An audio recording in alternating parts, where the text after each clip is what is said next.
नमस्कार।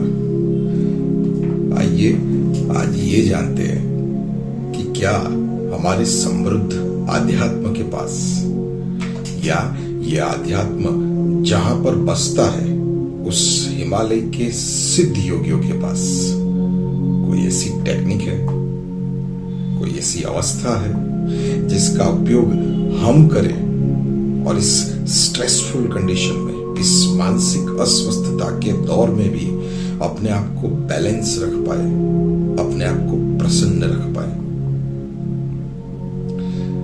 अधिकांश वक्त में ऐसा देखा गया है कि हमारे आसपास के लोग अगर वो स्ट्रेस में है, अगर वो दुखी है, किसी ना किसी कारणवश कोई घटना बनी हो और वो उसको भुला नहीं पाए हैं और उसके कारण वो सतत उस अवस्था में है, तो उसका रिफ्लेक्शन हमारे में भी दिखता है। तो सीधा सा अर्थ है, जहां पर हमारा शरीर है और शरीर के आसपास जो माहौल है, अगर वो अच्छा रहा, अगर वो बैलेंस रहा तो हम बैलेंस रहते हैं। अगर वो असंतुलित रहा, अस्वस्थ रहा तो हम अस्वस्थता अनुभव करते हैं। ये आज के वक्त की कंडीशन है। इससे पहले के वक्त में लोग इस परिस्थिति से रास्ता निकाल लेते थे क्योंकि जिंदगी इतनी फास्ट नहीं थी, इसलिए कहीं ना कहीं वो कुछ ना कुछ ऐसा ढूंढ ही लेते थे जिसके कारण वो अपने आप को रिलैक्स कर पाए, बैलेंस कर पाए। पर वो बैलेंस कर सके उतना भी आज हमारे पास वक्त नहीं है क्योंकि जिंदगी इतनी फास्ट हो गई है। एक के बाद एक काम, एक के बाद एक टारगेट। तो ये स्वस्थ रहना और अस्वस्थ रहना किस पर निर्भर रहता है? वो निर्भर करता है हमारे भीतर की अंदरूनी एक सिस्टम पर।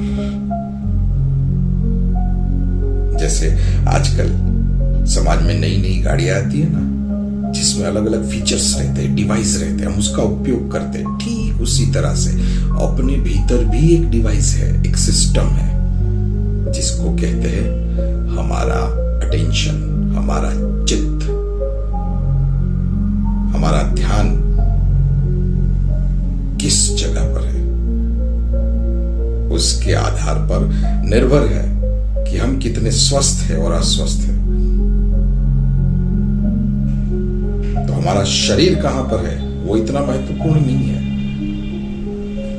परंतु ये हमारा शरीर और हमारा ये चित्त, ये एक दूसरे के साथ इतना मिक्स हो गया है जिसके कारण अपने को लगता है कि शरीर के आसपास जैसी कंडीशन रहेगी वैसी ही कंडीशन हमारी रहेगी। पर अगर इस चित्त को हम अलग कर पाए, जितनी वक्त अलग कर पाए और अलग करके उसको किसी शांत स्थान पर, किसी पवित्र जगह पर, किसी हाई वाइब्रेशंस वाली जगह पर रख पाए तो उसका रिफ्लेक्शन सीधा हमारे शरीर पर आएगा और शरीर बैलेंस होगा, ब्रेन रिलैक्स होगा, ब्रेन एक अलग फ्रीक्वेंसी पे आ जाएगा। तो इस चित्त का उपयोग करके हम वो भी कर सकते हैं। तो क्या इस चित्त का उपयोग भी हो सकता है? क्या ऐसा कोई चित्त भी होता है? क्या इस चित्त को शरीर से अलग भी किया जा सकता है? और ये करना भी है तो कैसे करें? देखिए, हिमालय में बहुत सारे ऐसे सिद्ध योगी हैं जिन्होंने इस टेक्निक का उपयोग किया है, इस चित्त का सर्वश्रेष्ठ उपयोग किया है और इसको डेवलप किया है, इस चित्त की शक्ति को डेवलप किया है, क्योंकि उनको मालूम था कि ऐसा एक दौर आने वाले युग में आ रहा है। जिस गति से मनुष्य बढ़ रहा था उस गति में कहीं ना कहीं उनको उसकी आवश्यकता पड़ने वाली है, जिसको हम कहते हैं चित्त शक्ति। तो हिमालय के सिद्ध योगियों ने इसी चित्त शक्ति के ऊपर काम किया है और काम करके उसको बराबर तैयार करके समाज में भेजा है। तो अगर हम उसका उपयोग करें तो हमारा भी चित्त शरीर से धीरे धीरे करके अलग हो सकता है। इसको करना पड़ेगा, ये वक्त की आवश्यकता है, क्योंकि और तो कोई मार्ग है नहीं, और तो कोई रास्ता है नहीं कि जहां पर हम चाहते हुए भी रिलैक्स रह पाए। अपने ही अंदर से ही कोई मार्ग ऐसा निकालना पड़ेगा। बाहरी तो सारे रास्ते हमने अपना लिए, सब कुछ कर लिया। इसका मतलब अब और भीतर जाना पड़ेगा और इस सिस्टम का श्रेष्ठ उपयोग करना पड़ेगा। तो इसका उपयोग हम करेंगे कैसे? ऐसा किसी ने उपयोग किया हो, ऐसा कोई सिद्ध हो जो इस चित्त का श्रेष्ठ उपयोग करता हो, जो इस डिवाइस को अच्छे से अच्छे वातावरण में रखता हो। अगर हम उसके सानिध्य में आ जाए, उसके पास आ जाए, उसके साथ रहने लगे, तो धीरे धीरे धीरे करके अपना शरीर से अपना चित्त अलग हो सकता है। और अलग होने के बाद वो जिस अवस्था में रहेगा वैसा अपना माहौल रहेगा। ये अपने को करना पड़ेगा। और ऐसी ही टेक्निक, ऐसी ही अवस्था हिमालयन मेडिटेशन के अनुभव से बहुत सारे लोग कर रहे हैं। तो हिमालयन मेडिटेशन एक वे है, आप इसको अपना कर देखिए।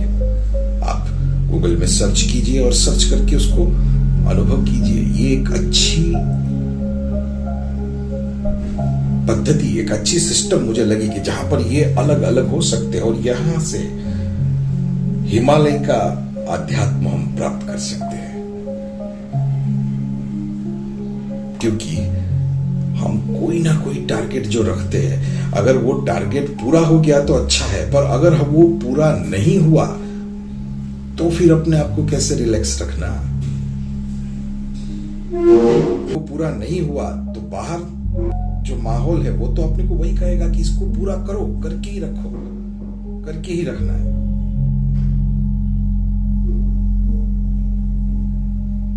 पर अगर ऐसा करने के बाद भी नहीं हुआ तो कैसे पूरा करें, तो कैसे बैलेंस रहे?